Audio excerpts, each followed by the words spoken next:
So here we are on the 27th of February at Cascadas Roberto Barrios, or the Roberto Barrios waterfalls in like the most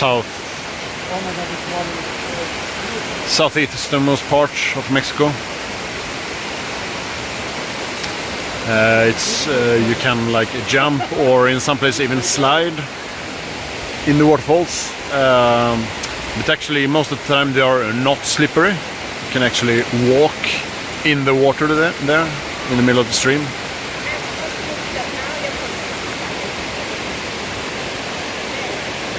Here's our guide.